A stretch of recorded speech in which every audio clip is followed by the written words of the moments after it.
Hello everyone, my name is Luqman Siddiq and I'm the coordinator of Alfaisal MedHub under the umbrella of the International Office at Alfaisal University, Riyadh, Saudi Arabia. I'm honored to be your host for today. For those of you who don't know what Alfaisal MedHub is, it's an initiative under the umbrella of the International Office, College of Medicine that aims at creating an online global community of medical students. Alfaisal MedHub covers a broad range of topics that are common to medical students all around the world.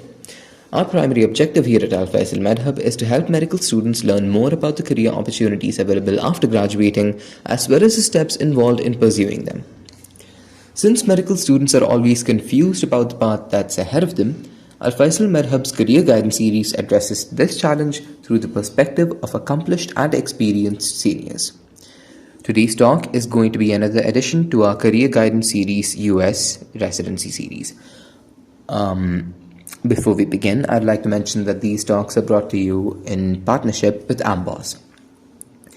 Joining us today is Dr. Fariha Eshrat, who is a PGY-1 Internal Medicine Resident at Sisters of Charity Hospital, Buffalo, New York.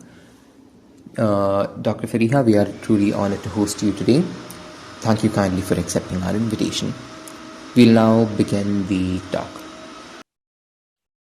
So first off, for everybody who's matched, congrats. It's a big step.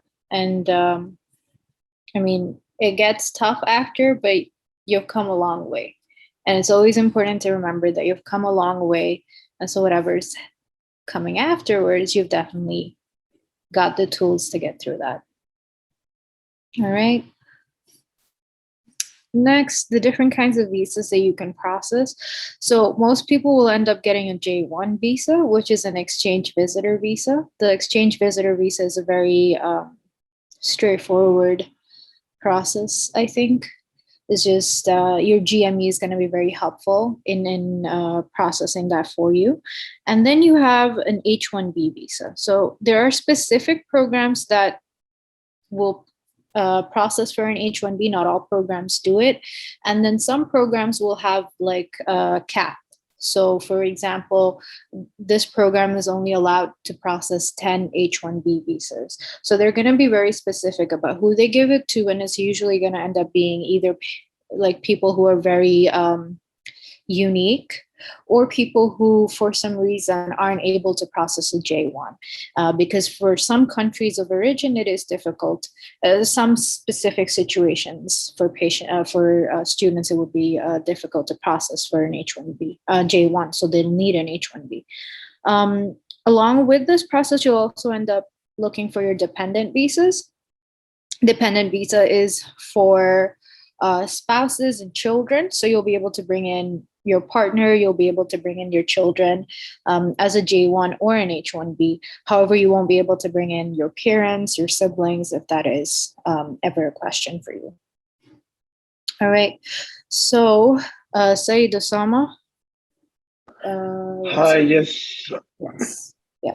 So if you could talk about the H1B visa process for us. All right, guys. So, first of all, congratulations to all of you that have matched. I'm going to briefly summarize the process of H1B visa. It can be summarized into two parts. One is what you need to be doing and what your GME or the attorney for the GME does. So, from your end, as soon as you match, look into getting the state license for whichever state you have matched in. For example, for me, it was the state of Illinois. In Illinois, it takes about a month of paperwork and back and forth to get the license. And without the license, you cannot file for your H1B. So your rate limiting step is to figure out the exact process, the paperwork you need, things you will probably need to get signed from university, from student affairs, get all of that done as soon as possible and file for your license. Once you get your license, your GME will most likely be using an attorney. The attorney will be preparing your filing packet. They will ask you for certain documents, your degrees and stuff, and all of that. Once that process is done, like once you hand over things to the attorney, pretty much your work is done. They will file for it. Now, most of the programs, they will cover the cost of premium processing, which is basically an extra $2,500 to ensure that your application is reviewed and you get a decision on the petition within 15 days. Now, in some cases, the program might want you to pay for it yourself, so you'll have to arrange that with the attorney.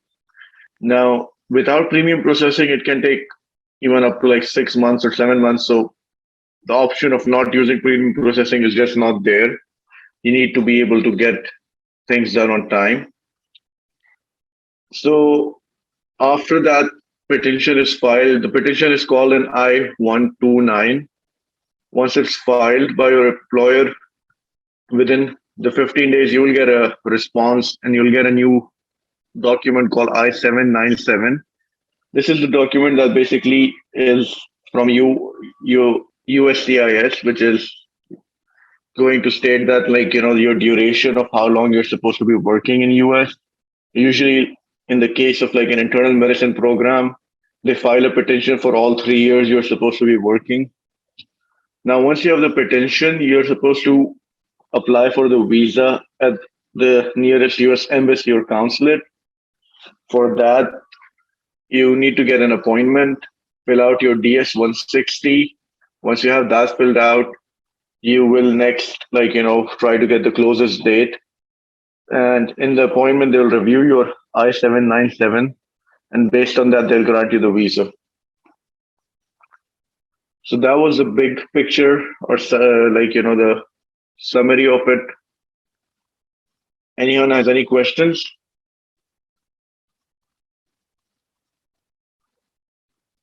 Hello? I guess we don't have any questions. But all right, how long would you say the whole process took for you? So in my case, when I applied, it was kind of an atypical situation with the COVID shutting down embassies and everything. So it took like 4 months from match day till like August something. But usually with premium processing and everything, and especially if you're matched in the state of New York, you don't need to file the license. So then it can be even like 1.5 month to 2 months. Okay. And the part about dependents on H1B, so they get a separate visa called H4. So for that, you will need a separate petition, and you're kind of paying for it. That means that you need to have an extra payment done for each dependent that you're filing for. Okay. Which process would you say was the most time-consuming part of your visa application? I would say definitely the licensing part, because that's something you control, right?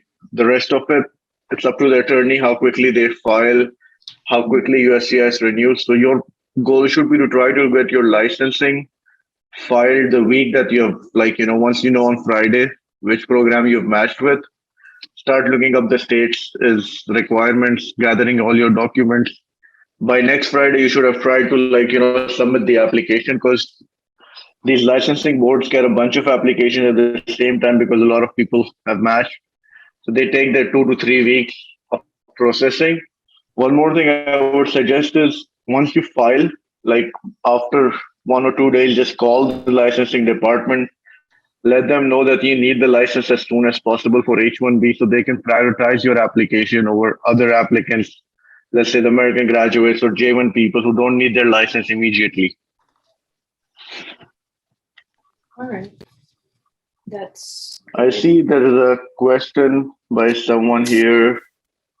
I'm on the phone, Fariha. Could you read it out? Yeah, so it says, doesn't matter which embassy you apply at. I heard the Khobar consulate has higher rejection rates. So for H1B, to be honest, the embassies don't really do much. The decision happens at the USCIS level, which is the H1B petition. Once that's approved, you're most likely to get the visa. The only barrier might be that when you apply at a consulate or embassy, they'll run a security check. In some places, they tend to put people more often on admin processing.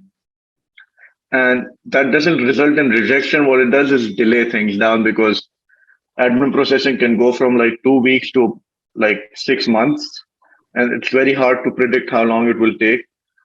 So if you have some local, information or statistics of which consulates are less likely to do that, I think it's best to apply from them. But it's very hard to predict because they've picked random people at times for admin processing that in the past never have required admin processing, but it's like up to luck, I guess. Last point, I guess. I mean, does anyone else have any questions? You can write it in the chat. You can unmute yourself. But in the meanwhile, last point to note is the difference between an H1B and a J1. And so on a J1, you have to do the J1 waiver. Anyways, yes, it sounds like you want to go. Yeah, so just summarize that part. The benefit of H1B is you don't require a waiver. Now, especially in certain states, if you come on H1B, for example, Illinois, your residency period also counts as a requirement for your green card application. So basically, the benefit of H1B is it's the quickest route to having a green card, especially if you target certain states where you know that they have a physician shortage and they will consider your residency period as part of national interest, like, waiver. So that speeds up your process to get a green card. And the downside of H1B is most programs that are academic don't sponsor that, except for like some really major programs. So your fellowship options will be restricted. Even if you are on H1B and you apply for the match, like the fellowship match, the number of interviews you get will be lower because a lot of programs don't want to sponsor H1B due to the associated cost of having an attorney and going through a more lengthier process. So based on your goals, I guess this is for people who are going to be applying in the future match. That, like, if you're more oriented towards the green card, definitely look into an H1B program, especially in underserved areas or states like Illinois that allow you to self-sponsor a green card after 5 years of working as a physician. So you can do that as 3 years of H1B, 1 chief year, and then you end up doing like a geriatrics fellowship or addiction medicine fellowship. And after that, you have your green card application self-sponsored and you can go with any fellowship or anything you want. I see a question here. Yeah, for us is asking, how do you apply for a green card after acquiring a J1 or H1B? Do you have to go back to your country of origin to apply for a green card? So if you're doing a J1, then you have to do the J1 waiver. So for 2 years, you probably have to work in some underserved area or go back to your country and work for 2 years. I have yet to see anybody from our graduates or other graduates for that matter go back to their country. So most people will end up finding a place that has a J1 waiver within the US. That does mean you end up in an underserved area, so a small city. To be honest, most IMGs end up in small city kind of programs anyways.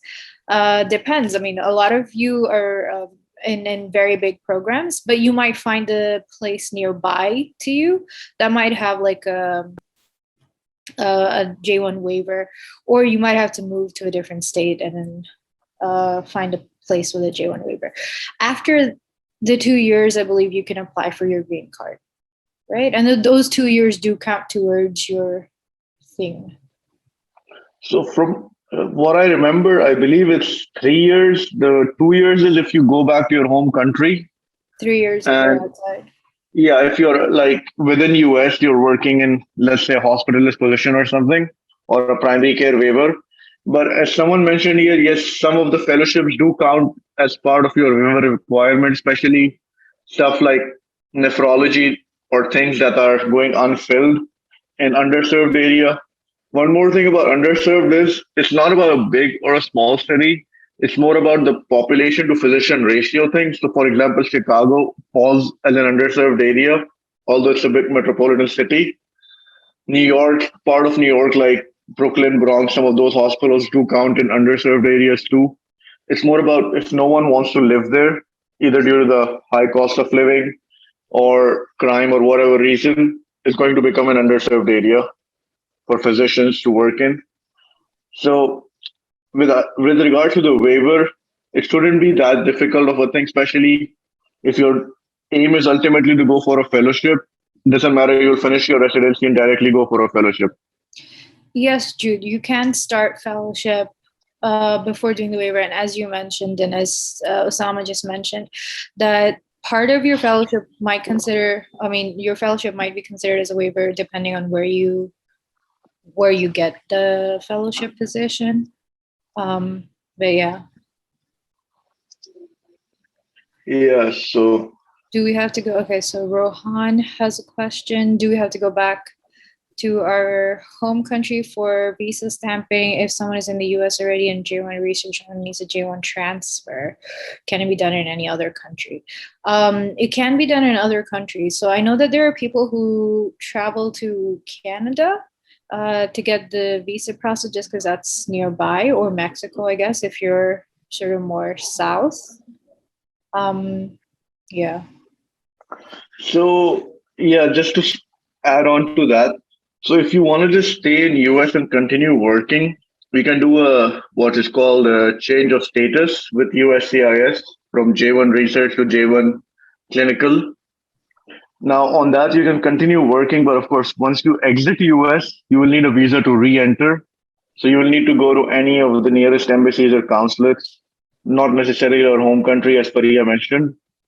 But with that being said, the change of status usually takes more time than having the process of going outside and coming back with a new visa. And while your change of status is pending, you cannot start working in your residency program. So you have to factor the time, limitations also, and see if it's better for you to get an appointment in Mexico or Canada, get the stamp, and then just come back in. Does anyone else have any questions? I have a question, please. Isar. So let's say you got your J1 visa from Saudi, and then you went back to the US. For the very first J1 visa, you need a statement of need. Let's say during your PGY-2, you decide to come back to Saudi, which means you will need to renew your J1 visa. Do you need a statement of need every time? No, you don't. You just need to get an appointment with the embassy, and then you'll just have to get the stamp done again. That's it. I see. I'm sorry, I have a follow-up question that's kind of relevant to it. Go on. But for fellowship, you do need a statement of need, right? Correct, yes, because there's going to be a new contract for you. So your residency, you have the same contract you'll renew your contract every year, but you're under the same sort of thing. Yeah. But for fellowship, you're moving to a new contract. Yeah. Thank you. Any other questions?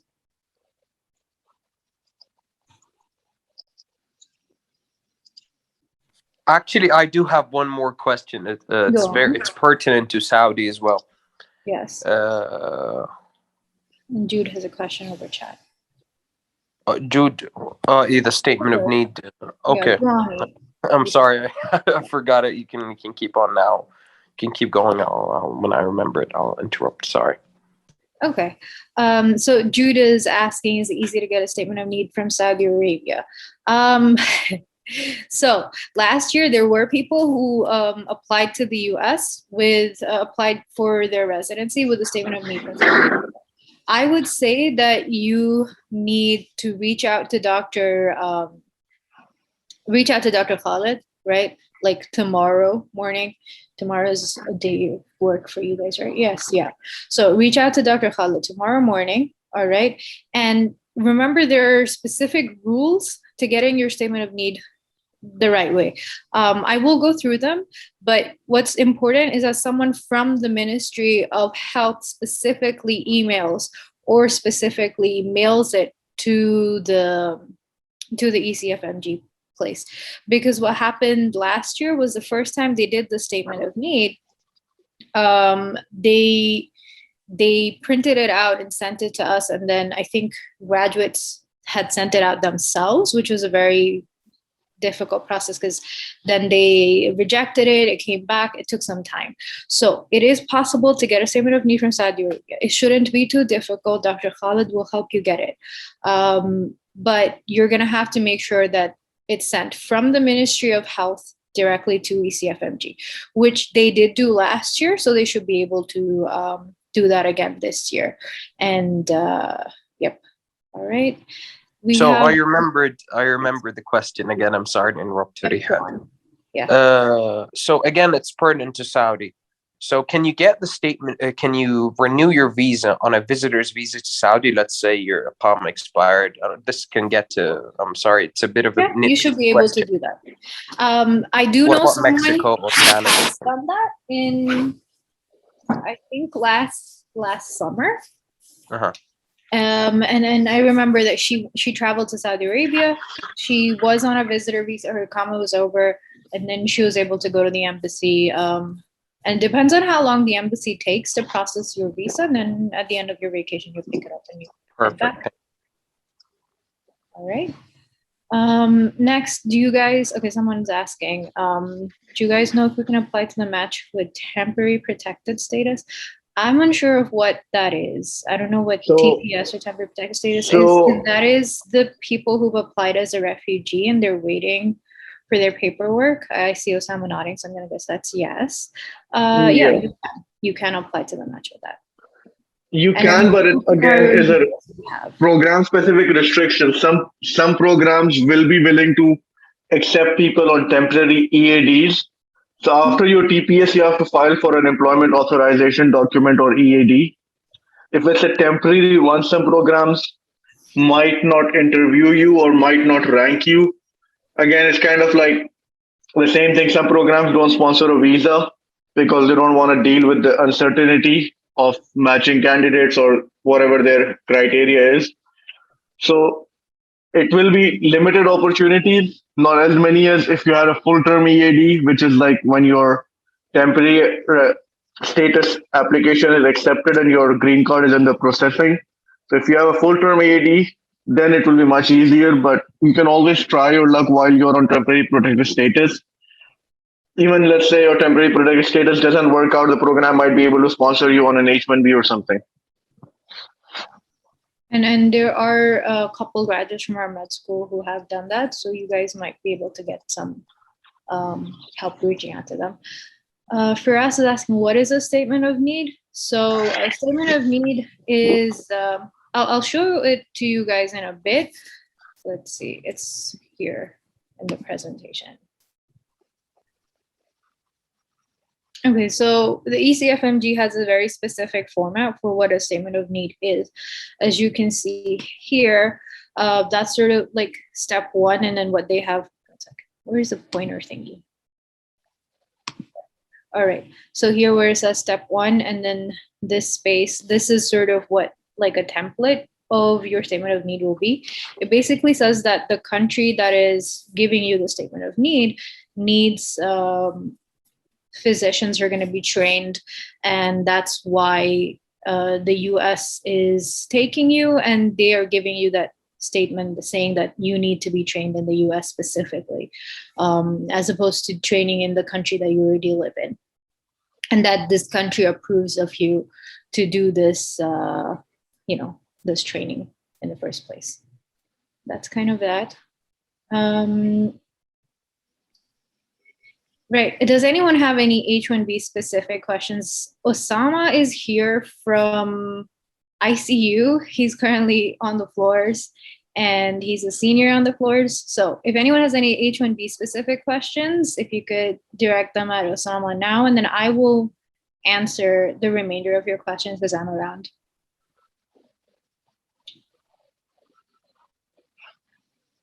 All right. If no one else has any more H1B specific questions, thank you, Osama, for taking the time. All right. Thank you, guys, and have a good weekend. Bye. All right. You have a good day. Assalamualaikum. All right. So next, Amro's asking, can we apply for a research position with B1, B2? Yes, you can apply for a research position with B1, B2. That is definitely what most people end up doing. If you're, if you can't, there are specific places that will need you to have a J1, and they will discuss that with you. However, not every place is going to be that specific. Someone's asking, can you do the J1 paperwork while you're in the US for B1, B2? Yes, you can. You can process for a J1 while you're within the US with a B1, B2. you can request for the change of status paperwork, but then that means whenever you go outside the country, you're going to have to go through the whole process of 1 second. So when you leave the country, you're going to have to go through the whole process of doing the application from scratch, where you go to the embassy and you have to do the whole thing again. But you definitely can apply for one. All right. Anas is asking, for fellowship applications, if the Saudi Iqamah has expired, can you still get a statement of need from Saudi Arabia? So I know that so it's easy to get a statement of need from the same place both times. It's easy to get your application approved if you get your statement of need both for your residency and your fellowship from the same place. So they will ask you to show proof of, it really depends on the person, but they might ask you to show proof of residency at the country where you're getting your statement of need from. If they ask you to show your proof of residency and you don't have an iqama anymore, that becomes a problem. So you might not be able to get your statement of need from Saudi Arabia for fellowship if your iqama is no longer valid by that time, which is a possibility. All right. Maria is asking, does the suspension of Step 2 CS make H1 visa difficult, or is there no problem with the ECFMG pathway? It shouldn't no, it doesn't, because you still need to be ECFMG certified, and right now that means becoming ECFMG certified is a different way of processing. And so you should still be able to get your, you should still be able to get, sorry about that. You should still be able to get your ECFMG ECFMG certificate. You should still be able to get the H1B process. But like he said, there are very specific programs that will process for an H1B. And then you also have to make sure you discuss that with your program ahead of time. Firas is asking, can you obtain a statement of need as non-Saudis from Saudi MOH? Yes, you can. There were a couple people who did it last year. And again, like I said, Dr. Khalid reached out to them and he set it up. As you can see here in this document, it talks about how to process a statement of need. It says that it needs to be issued by the Ministry of Health, and it needs to be issued on the official Ministry of Health letterhead and addressed to ECFMG directly. It needs to specify all the details about you, and essentially this template is something that you're going to write out by yourself and give it to Dr. Khalid. All right. So you're going to have you're putting your own ECFMG ID and so on. It has to be in English. It needs a stamp from the MOH. And lastly, the part that last year they had the problem with was they didn't realize that there are specific people who are assigned to process for this. So at ECFMG here in the US, they have a name of one guy from the Saudi MOH who's supposed to give the statements of need. So they have to reach out to that specific guy. So, I mean, since they did it last year, they should know who that guy is this year, and Dr. Khalid should be able to help you reach out to that particular person and get that letter. Abdul Rafur is asking, is there any particular visa type best for someone with a British citizenship? No, I don't think that makes it wouldn't make it any different. Even if you're Canadian, it doesn't really make it any different. You can still process for the same visa. You still have to get a visa. Just because you're from a different country, you'd still have to get a visa. You still either process for a J1 or an H1B, depending on your program and your particular needs. Someone's asking, they'll be changing their J1 research to J1 physician. Okay, what do you have to get your statement of need?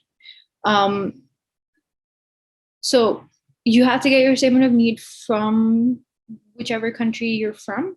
And so that might be where you did your med school, or it might be where you are from. So for me personally, I'm Bangladeshi. So I got my statement of need from Bangladesh. I did try with the Saudi statement of need, but as we sort of mentioned before, it's easy to get your statement of need from the same country twice and get your application approved. And for me, that is more easy to do from Bangladesh than from Saudi in case my comma doesn't stick around. I have to apply from here in the USA, or you can apply while you're in the US. You'd have to request a change of visa status, and then whenever you go back, whenever you leave the country, whenever you leave the US, you're going to have to process through the embassy. Rad is asking, can we do through our embassies and the letter of need? No, you cannot process your letter of need through the embassy. I would say you can process your letter of need by reaching out to your Ministry of Health in your country, if that's what you're talking about. So wherever you're doing the statement of need from or the letter of need from, you need an embassy. You need the Ministry of Health involved. All right. So the Ministry of Health can be the one in Saudi Arabia. It can be the Ministry of Health in Bangladesh. If you're from Jordan, it can be the Ministry of Health in Jordan. All right. And like I said, there's always a specific person who is assigned to send this letter to the ECFMG. All right. And you want to make sure that you reach out to that specific person, or you ask around within the embassy, within the Ministry of Health, to figure out which that specific person is so that you can get it from them. Okay. Now, the second part about the statement of need is that there are two different ways to send it. So you can send the statement of need via mail, or you can send it electronically. It is definitely much better for you if you're able to send it electronically or as an email. If the embassy itself can send an email of the statement of need, that way it sort of reaches them directly. And you don't have the whole, you don't have to wait for the time that it took for the mail to reach them and the time it took for the mail to come back to you.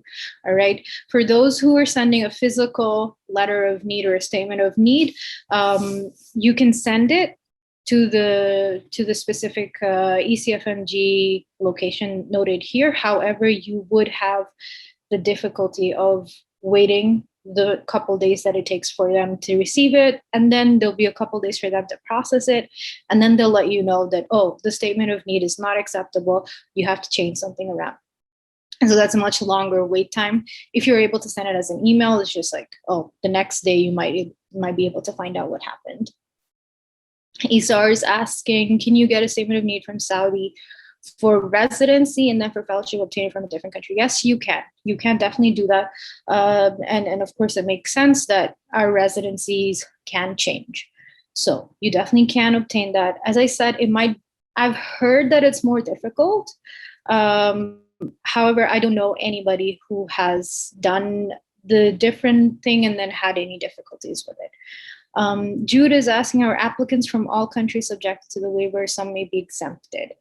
I think all countries, I could Google that for you, but everyone I know has had to do a waiver from our program and our seniors from Alfaisal. Yes. For J1, I'm sorry to interrupt. This is probably the only bit of knowledge I know about J1. That's yes, right. for all countries, once you get a J1 clinical, everyone has to obtain a waiver of some sort. You're not exempted. Perfect. Yep. Yeah. Thank you. Firas is asking, in case of country sanctioned by the US, for example, is your specific person in the MOH assigned to process the statement of need? So for us, I like all the Syrians in the US, none of them have gotten a statement of need from Syria. So I would definitely not go that route. I would try to get it from the Saudi MOH first, right? The two people that I know who are the temporary TPS, where they've applied for a refugee, both of them are Syrian. And so I think it might be very difficult to get a statement of need from Syria, which is probably why they had the struggle. And they went with the Saudi statement of need itself. I know that some people have like a second passport and that they've processed for their statement of need from their second passport country. I do know someone who processed for statement of need from Yemen last year, and I believe Yemen also falls under that sort of category. For him, it was a struggle because I think he sent a statement of need 6 times, and it seems that there's a difference between the Houthi government and the other government, and which government the U.S. Sort of acknowledges, and he needed to get the letter from the assigned person from ECFMG from the government that the US acknowledges, which took him a couple tries. Yemen is very near to Riyadh, so he was able to take a car ride and go and process it multiple times by himself. However, definitely would be easier if you could process it from Saudi Arabia, I think, for you. All right, next we have Umru. Umru's asking, heard that H1b is very difficult to get a fellowship position after residency. Yes, that is true.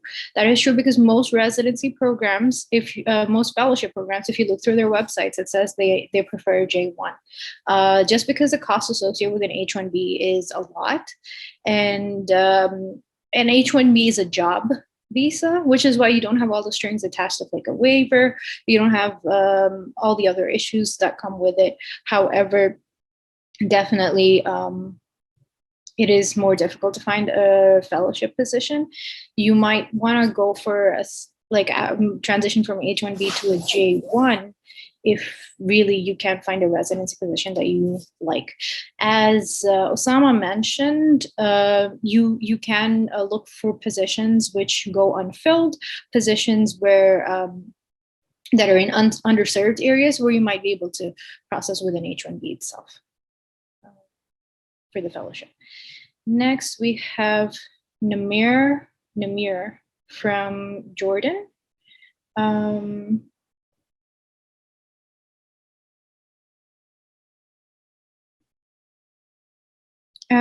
Okay, so Namir has a concern about how he was unable to start a position as a clinical research coordinator on a B1, B2.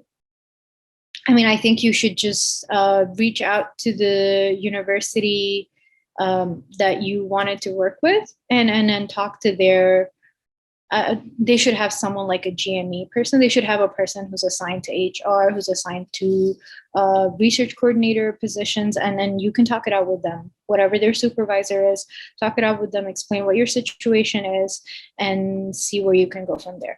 A lot of people can do B1 research in B1, B2 positions. However, it's usually short term, like 1 or 2 months. If you're doing something longer, as you mentioned, like a clinical research coordinator, you might want to do something like a J1 visa and see how you can process for that. I do know that Jordan does give you statements of need, so you should be able to process that around as well. All right, does anyone have any more questions? Yes. So Abu Bakr is asking, to those who have to take prelim year, should you get a J1 processing again if you get accepted to categorical program? So it depends. It depends on where your prelim is and where your categorical program is. If all of it's together, so for example, if you matched into your prelim program and your categorical program at the same place, and you got a 4-year contract or whatever number of year contract, I mean, if you're in neurosurgery, you get an 8-year contract, you get it all together, then that is not 2 separate processes. However, if you're doing prelim year and you haven't matched into a categorical program yet, and you apply next year and you're looking for a second categorical program place, that's going to be a separate contract. Whether you end up in the same program or you end up in a different program, you do have separate contracts that weren't processed at the same time. So you would have to do it through the J1 processing again. All right. Anyone else has any questions that I can help you with?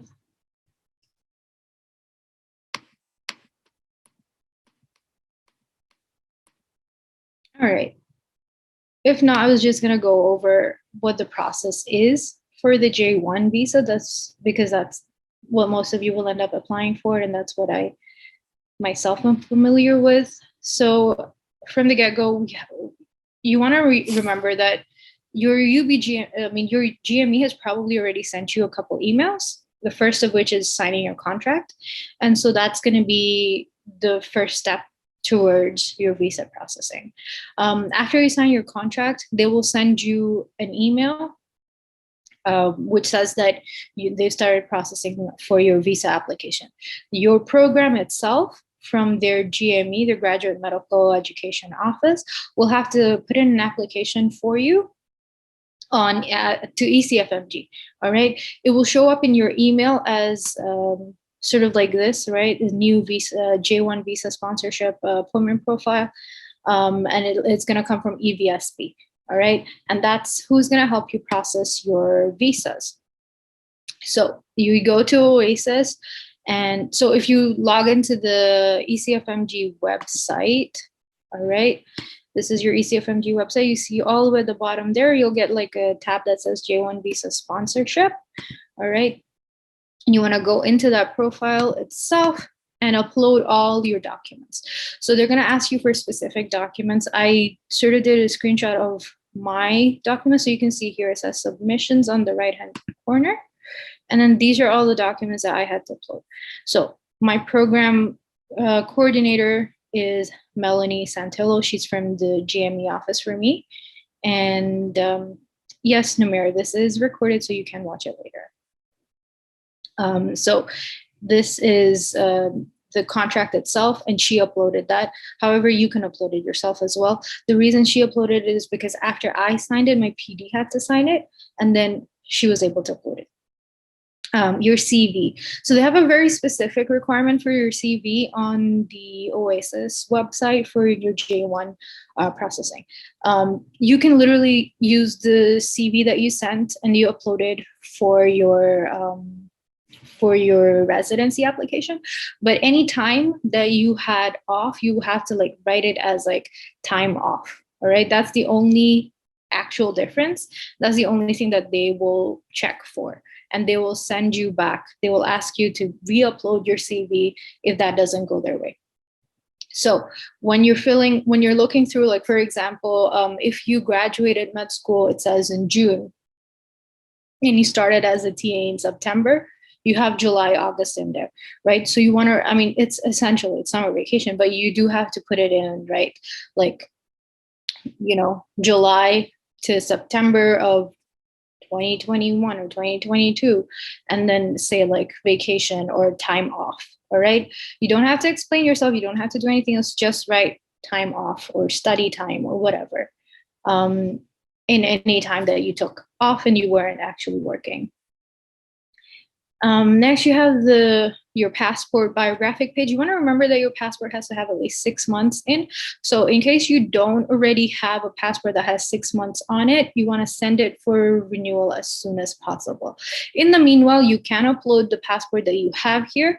At some point, they will ask you to re-upload a new passport, as I had to, and you can take it from there. Next, it says supporting document. This supporting document package is from ECFMG, and this is your statement of need. So I can't upload my statement of need. My program can't upload it. Once ECFMG says that they find the statement of need acceptable, they will upload it. All right. But like I said, reach out to your Ministry of Health in your country or the Ministry of Health in Saudi Arabia through Dr. Khalid, and you should be able to get that processed. And then you have, so you have something called the SEVIS application. Once you've uploaded these documents, so you have these 4 documents. Once you've uploaded them, they will allow you, so they will say like, okay, J1 visa approved, or, whatever. And so you have to put in a fee. After you put in a fee, you can now put in something called a SEVIS fee, all right?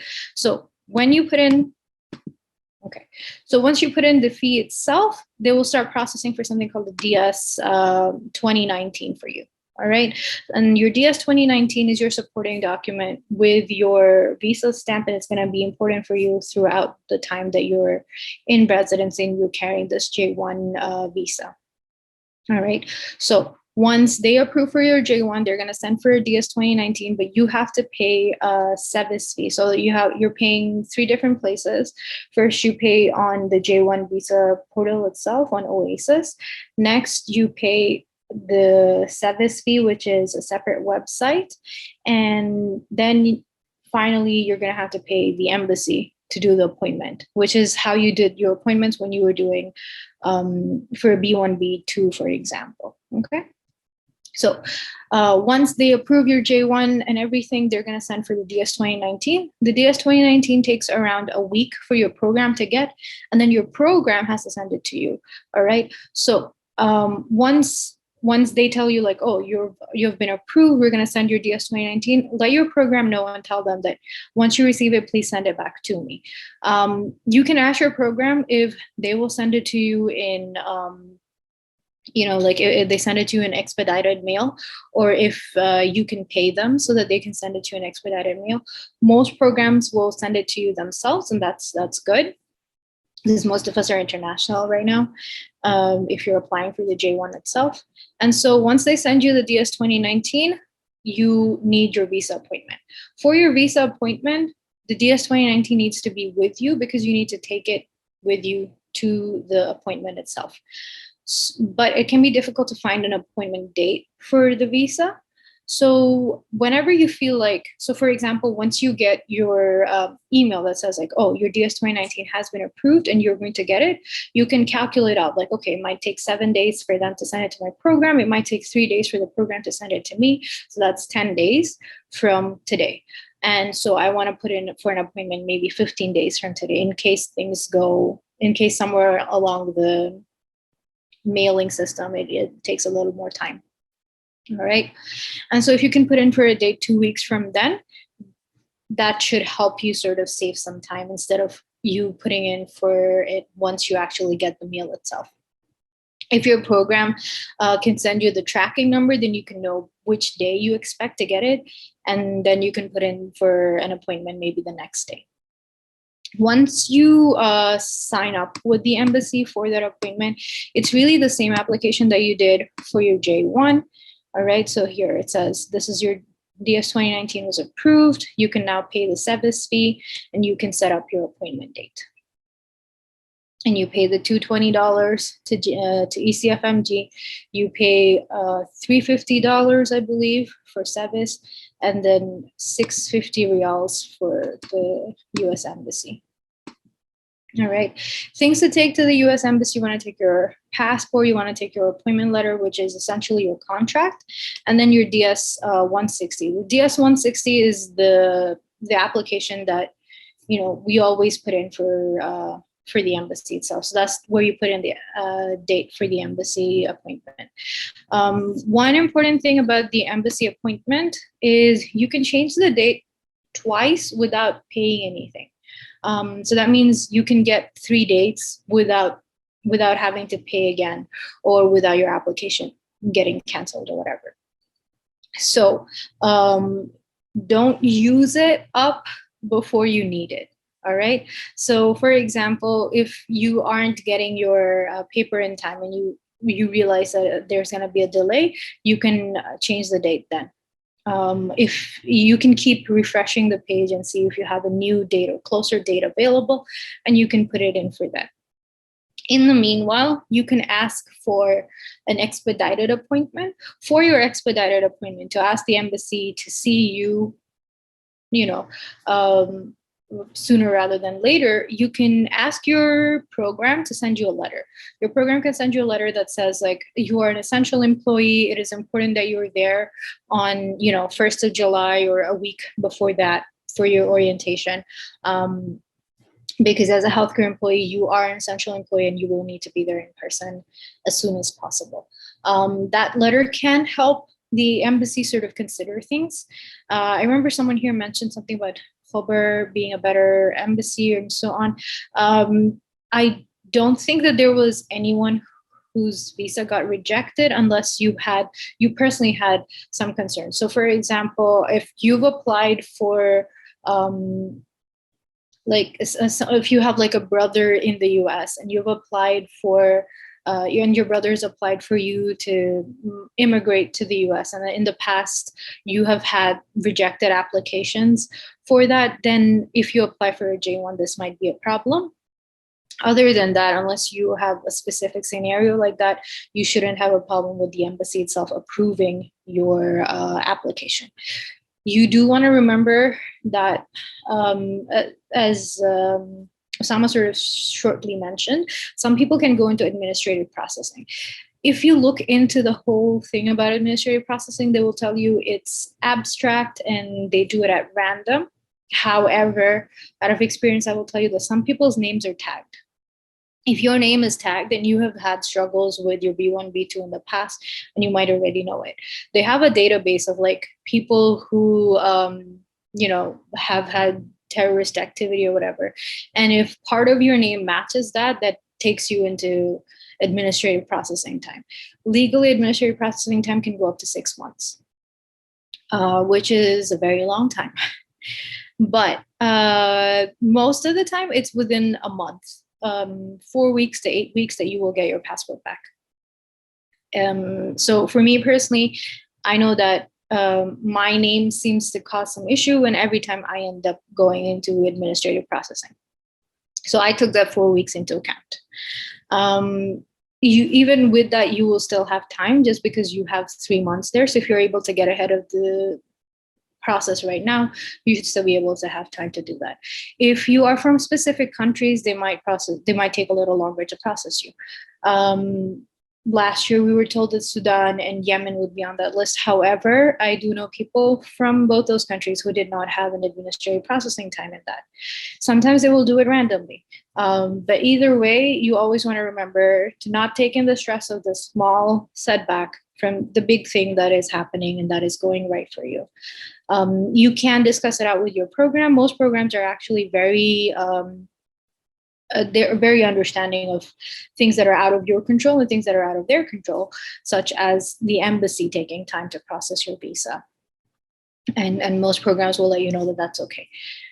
How long does the whole process take? So, I mean, so it depends on how long you need to get your statement of need. All right. And so I think like the things that will take up time is a statement of need, getting an embassy appointment, and then getting your visa back from the embassy. So getting your statement of need, for me, that was a week. All right. Put together the paperwork, send it to the embassy, and then to the Ministry of Health, and the Ministry of Health sending it back to you. All right. So that shouldn't take too long. All right. It is possible to do it fast. You just have to make sure that everyone involved is aware, all your paperwork is together, and you send it all together at once. But even if it takes longer, don't worry about it. You have time. All right. You essentially have, I would say, take 2.5 months from now, because most of you will start orientation around 2 weeks ahead of July 1st. Next, it says, okay, so next we said the part where you have to look for an embassy appointment. For us, that was a problem because it was during COVID and there was lockdown, and not all places were open to getting embassy appointments. Also, you're trying to get an emergency appointment or trying to get your appointment done early. Depends on which places are compliant or easy with that. For us at that time, I think Riyadh had an embassy appointment like 6 months later, and Jeddah had appointments 2 months later, and Khobar had an appointment within a month, which is why most of us ended up going there. However, I do remember my friend who applied for the visa from the Jeddah embassy, and she got her application to get the appointment date done sooner approved. Everyone who applied to Khobar did not get that application date approved. I know that there is a person that you can reach out to. Someone had a contact somewhere and that their contact was helpful. However, that might not always be the appropriate route to go.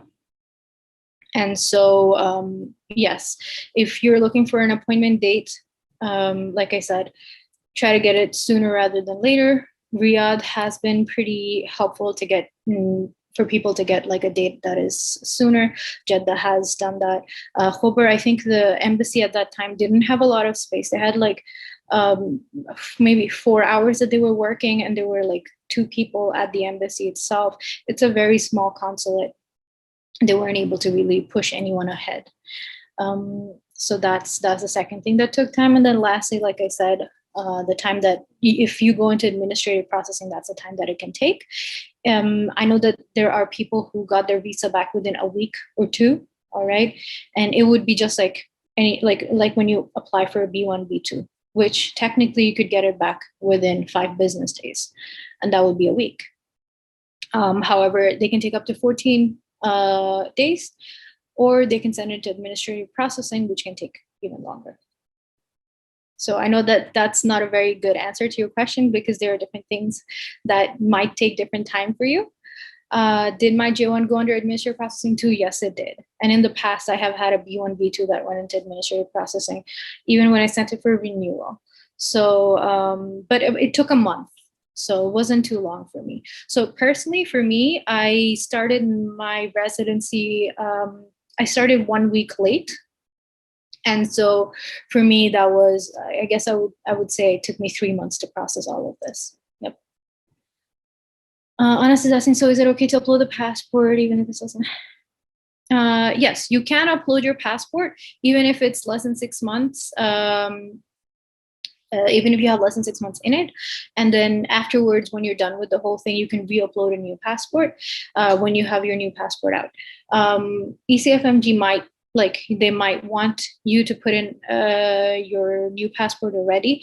And so if you have your passport with you, I would say, depending on how long it usually takes, I think passport renewals usually take you can get it done within 3 weeks, I believe, right? And so it would be better for you to get your passport renewed as soon as possible rather than later, just because if ECFMG refuses to process your paperwork until your passport's renewed, then that's going to delay your paperwork. Rod had asked if you currently have a B1, B2, it doesn't automatically change if you match. All right, so your question is, does it get automatically changed? No, you do have to go through the whole paperwork.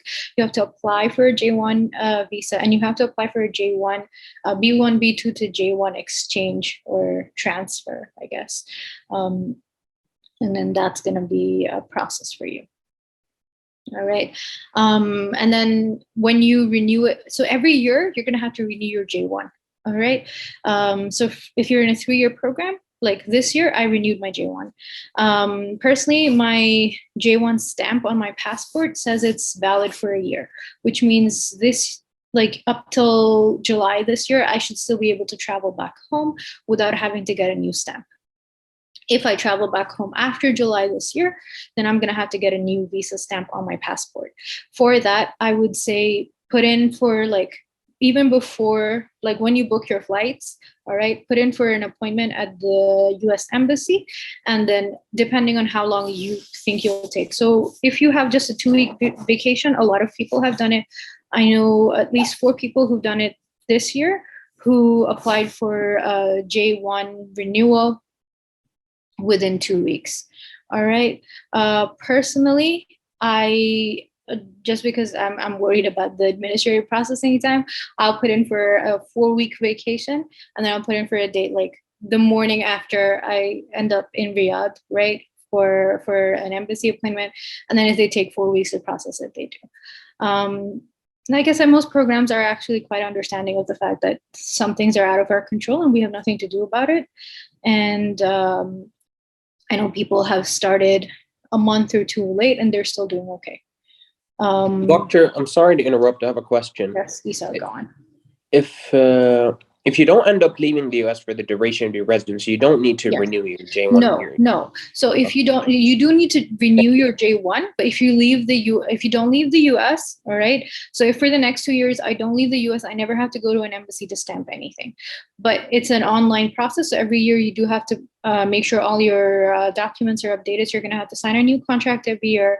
You're going to have to make sure you upload any new passports after your renewal during the year, and then get a new DS 2019 sent to you. Okay. Thank you. Someone's asking, please start working on it now. Holiday season's coming up. Okay. I mean, so there, technically the US Embassy holidays are December. I know that people will go on vacation, but the embassy itself doesn't work any slower during that time. Personally, during last year and the year before that, we were under COVID lockdown between March till June, July. And so that was a concern. This year, hopefully you guys will not have that issue because you're not under a lockdown of any sort. And that should make it easier for you, unless this new European strain does something, and I hope it doesn't. But yeah. Does anyone else have any more questions? Did all of that make sense?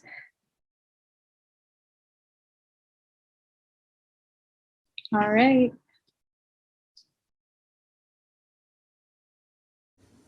Thank you for the wonderful presentation, Doctor. It was indeed very beneficial. We truly value your experience and guidance. If anyone has any more questions, please feel free to put them in the chat now, or you can unmute and ask your questions later.